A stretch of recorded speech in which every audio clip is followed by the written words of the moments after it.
স্বামী ও স্ত্রীর মাঝে ঝগড়ার কারণে স্বামী যদি স্ত্রীকে বলে আমি তোমাকে বিদায় করে দিব, আমি তোমাকে রশি কেটে দেব, তুমি চলে যাও, এভাবে যদি বারবার বলতে থাকে তাহলে তালাক হবে কিনা, স্বামী স্ত্রীর সম্পর্ক থাকবে কিনা, এখন স্ত্রীর করণীয় কি?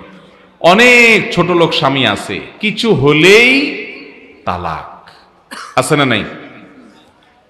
আমি সবসময় বলি, কিছু বন্ধু আছে ছোট লোক বন্ধু, কিছু হইলেই বলে কাটতি তোর সাথে, আছে না নাই?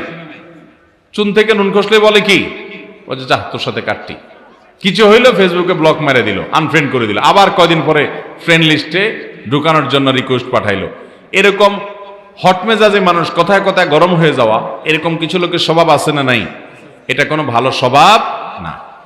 কোন স্বামী যদি তার স্ত্রীকে এরকম কথায় কথায় তালাকের কথা বলে, সে নিকৃষ্ট স্বামী, কথায় কথায় তালাকের কথা বলা যাবে না। কিন্তু মাসআলার উত্তর হলো, যদি কেউ বলে আমি তোমাকে তালাক দেব, রশি কেটে দেব, অর্থাৎ এখন দেই নাই, দেব ভবিষ্যতে, এই দেব যদি বলে তাতে তালাক হয় না। কিন্তু দেব বলার পরে যদি বলে দিলাম, তাহলে আবার তালাক হয়ে যাবে।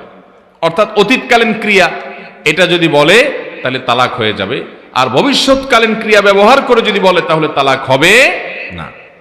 অতএব এরকম ঘন ঘন যদি কোনো স্বামী তালাকের কথা বলার বদভ্যাস থাকে, তাকে কোনো আলেমের কাছে নিয়ে যেতে হবে যে কথায় কথায় স্ত্রীকে তালাকের কথা বলা গুনাহ। আবার অনেক মহিলাও আছে ছোট লোক টাইপের, কথায় কথায় বলে যে তোমার সংসার আর করব না, আমি চলে গেলাম বাপের বাড়িতে, ব্যাগটা গোছায় হাঁটা দেয়, আছে না নাই? দাম্পত্য জীবনের সুখে শান্তিতে থাকার জন্য ধৈর্য ধারণ করতে হবে, অনেক কিছু হবে, এরপরে একটা সময় আবার সব ঠিক হয়ে যাবে। বিদায় হুটহাট করে ডিসিশন নেওয়া যাবে, পরে সারা জীবন আফসোস করতে হবে।